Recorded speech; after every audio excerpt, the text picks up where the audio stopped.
안녕하세요, 여러분. 오늘의 천자문 사자는 176화 명기지식입니다. 힘쓸 면, 거기, 공경할 지, 심을 식입니다. 사자를 직역하면은 힘써 그것을 공경하여 심으라가 됩니다. 여기서 그것이란 가유, 즉 빼어난 지혜를 말합니다. 선인의 빼어난 지혜를 공경하여 심는다는 것은 바로 후손에게 물려준다는 말이 되겠습니다. 후손들에게 선인들의 지혜와 경험을 물려주는 것은 바람직한 우리 세대의 의무입니다. 우리가 부모님 세대에게 배운 선인들의 지혜는 현재 우리네 삶에서 길잡이가 되었으며, 다시 우리가 선인들의 지혜를 말과 글로서 후손들에게 전하는 것은 인류 문화를 유지하는 힘이 될 것입니다. 이 사진은 죽간에 글을 적는 옛 선인들의 모습이 되겠으며, 이 그림은 18세기 단원 풍속 도초에 나오는 김홍도의 수당 풍경입니다. 배움이 없었다면 어찌 인간의 도리를 알 수 있었겠습니까?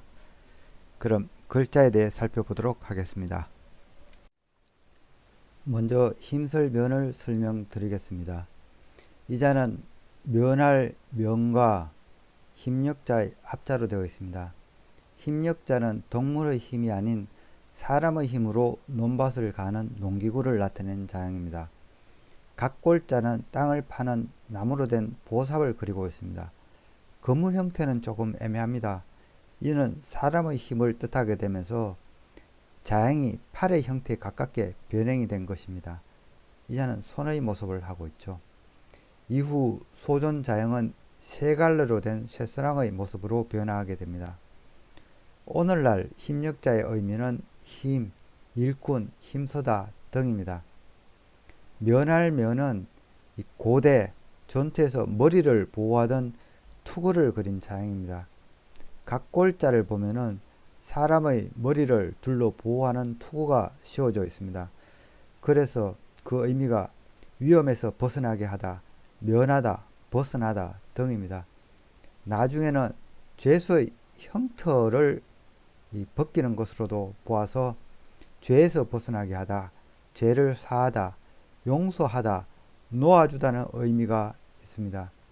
한편 이 투구는 어미의 이 자궁으로도 해석이 되었는데, 마치 아기가 태어나는 모습으로 해석이 된 것입니다. 그래서 그 의미가 아기를 낳다, 해산하다 등입니다. 이때는 해산할 문으로 읽힙니다.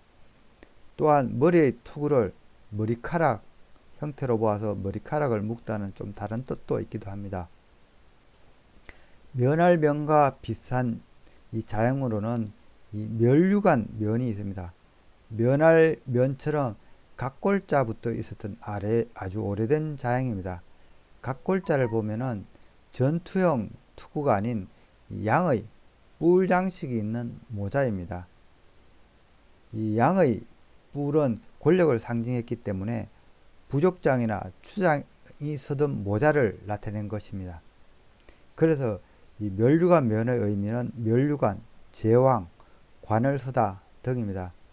재미난 점은 이 면할 면과 멸류관 면의 이 건문 형태가 거의 비슷하게 닮아 있다는 점입니다. 그래서 건문에서는 이 한 가지 자형으로 멸류관이라는 의미와 면하다는 의미 두 개로 동시에 사용되지 않았나 추정이 됩니다.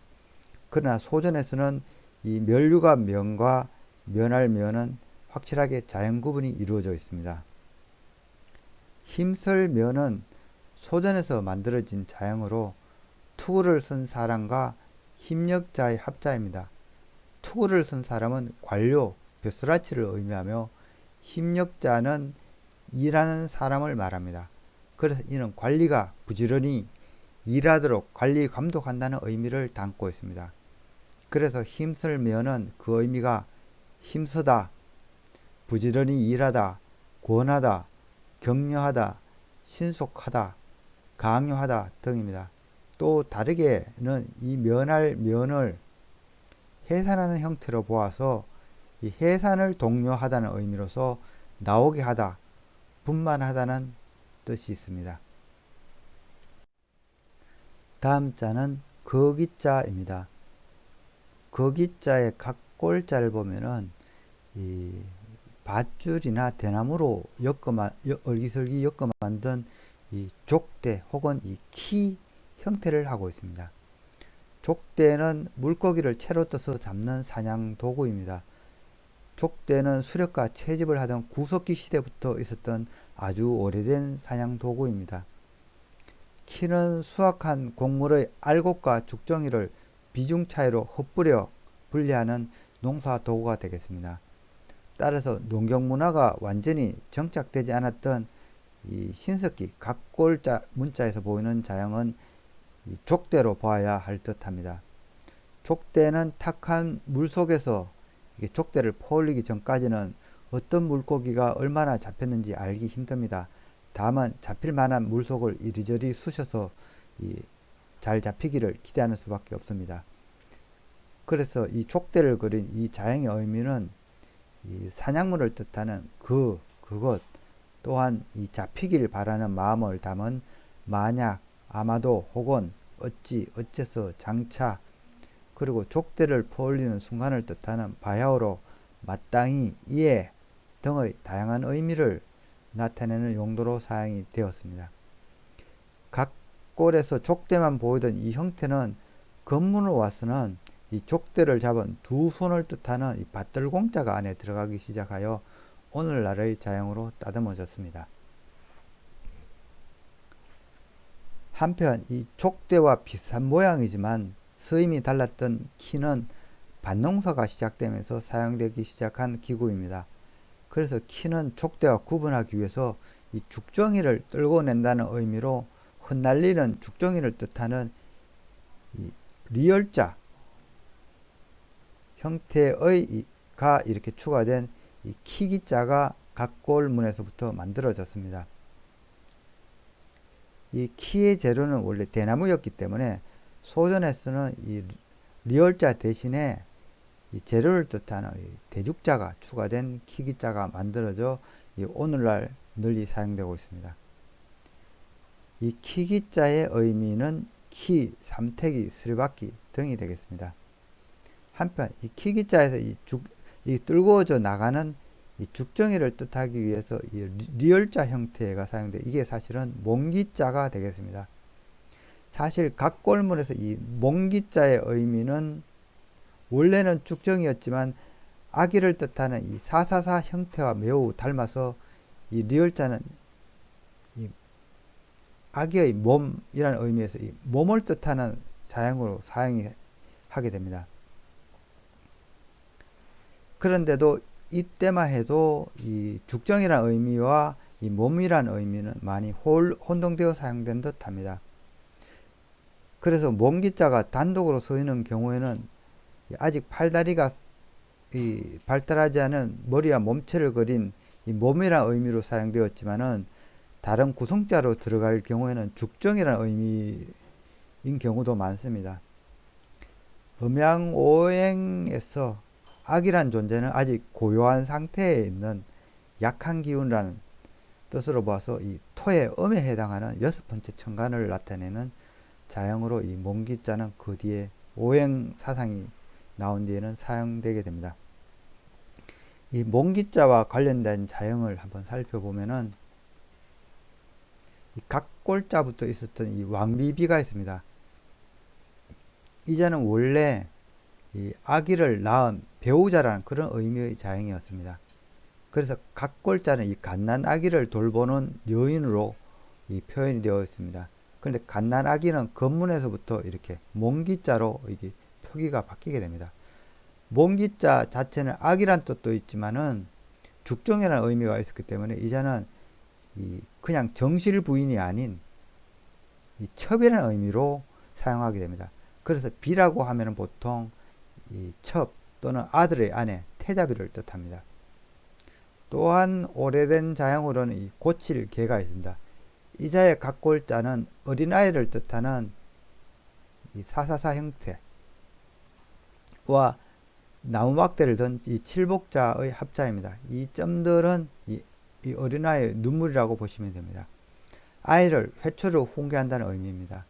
이 자도 나중에는 이 갓난 아기가 몽기자로 변화되어서 오늘날의 자양이 되었습니다. 그래서 이 고칠계의 의미는 이 고치다, 바꾸다 등입니다. 다음 자는 공경할 지입니다. 이 자는 보일시와 근본저의 합자로 이루어져 있습니다. 보일시는 선사시대 토속신에게 제물을 올리던 제단을 그린 자양입니다. 신에게 제물을 바치고 기둥을 물어서 신의 가르침을 받던 장소라 해서 신이 이 앞날을 보여준다는 의미로 보일시로 불립니다. 오늘날에는 보이다, 보다, 간주하다, 알리다, 일러주다, 가르치다는 뜻으로 사용되고 있는 것이 보일시입니다. 또한 보일시는 이 귀신을 부르는 장소이기 때문에 땅귀신 기로도 불리고요. 그리고 이후에 이 재물을 올려둔다 해서 이 두다는 의미의 둘치로도 불리웁니다. 근본저는 이 각골자를 보면은 이 손으로 이 허리를 숙여서 땅을 짚고 있는 사람을 그린 자형이 되겠습니다.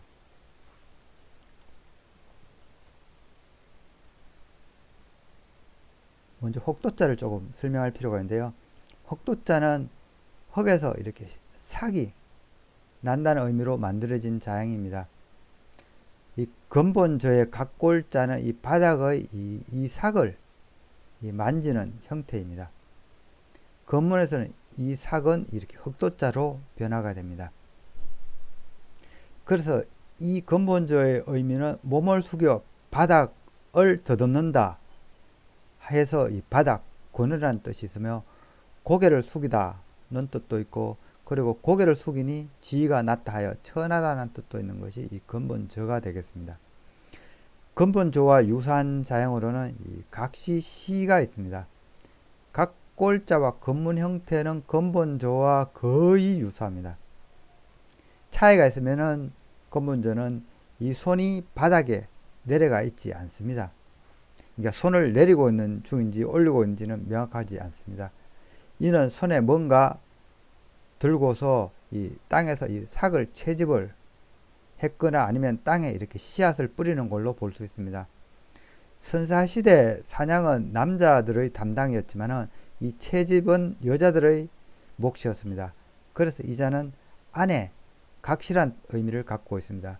그리고 나중에는 이 밭에 씨를 뿌리는 것으로 보아서 자손을 잘 퍼뜨리라는 의미에서 성시로도 사용하게 되는 것이 이 성시시가 되겠습니다.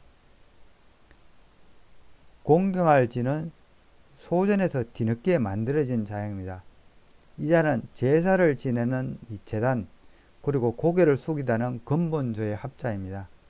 따라서 이 조상신에게 고개를 숙여 공경의 모습을 보이는 것이 이 공경할 지가 되겠습니다. 그래서 지는 그 의미가 공경하다, 고하다 등입니다. 하지만 이 형태는 소전에서조차 잘 쓰이지가 않았습니다. 해서 이후에 널리 쓰이게 되었는데요. 근문에서 사용되었던 공경할 지는 이 형태입니다. 이 자형은 인간의 상상 속 두려움의 대상인 귀신을 그린 것입니다. 이후 소전에서는 이 귀신을 부르기 위해서 이 제단에 향을 피운다는 의미로 이 향을 뜻하는 형태가 들어간 것이 이 공경할 지가 되겠습니다. 이 향의 형태는 사실은 구름문과도 좀 많이 닮아 있긴 합니다. 근문이나 소전에서 보였던 이 공경할 지의 자형은 오늘날에는 거의 사용되지 않고 이 근본저가 들어간 이 공경할 지가 오늘날 널리 사용되고 있습니다. 오늘의 마지막 자는 심을 식이 되겠습니다. 이 자는 나무목과 이 고들직의 합자입니다. 나무목은 이 나무의 땅속 뿌리와 지상 가지를 잘 그려낸 상형 문자가 되겠습니다. 나무는 대지에서 하늘로 올라가는 성질이 있다여 오형에서는 목은 이 솟아나는 기운을 대표하고 있습니다. 목의 의미는 나무, 목재 또는 이 나무로 만든 기구, 목기를 의미합니다. 고돌직은 이 똑바로 응시한다는 회의 문자입니다. 각 골자를 보면 눈목자와 열십자의 합으로 되어 있습니다. 각 골시대에는 이 막재를 이렇게 누여서 하나, 둘, 셋, 넷 하고 그리고 이렇게 막대를 이렇게 세운 모양을 10으로 하는 십진법이 만들어졌습니다. 이후 분별력을 높이기 위해서 건물에서는 이 막대 중심에 이렇게 점이나 획이 추가되어서 오늘날의 열십자가 확립이 됩니다. 십진법에서 이 열십자의 의미는 열배, 그리고 십진법이니 전체를 의미하고 세운 이 가지의 모양에서 이 똑바로 하다, 세우다, 바로 하다는 그런 속뜻이 있는 것이 이 열십자가 되겠습니다. 고돌직은 이 건문 자형을 보면은 이 변과 아래에 이 막이 쳐져 있습니다. 즉, 이 아래와 변으로는 막혀 있어 보지 않고 앞으로 똑바로 쳐다본다는 그런 의미를 나타내고 있습니다. 그래서 이 고돌직은 그 의미가 곧다, 바르다, 펴다입니다. 또한 나중에는 이게 똑바로 바라본다는 의미가 아닌 숫자 10으로 이해가 되어서 숫자를 세마다 는 뜻으로 풀이가 됩니다. 그래서 이제는 값, 가격, 물가라는 뜻이 추가가 되어서 이때는 값치로 읽힙니다. 심을식은 이 똑바로 하다는 이 고돌직과 나무목의 합자입니다. 즉 나무를 똑바로 하다는 의미입니다. 이는 나무를 땅에 똑바로 세운다는 말이 되니 심다, 나무를 심다는 뜻을 가지게 되었습니다.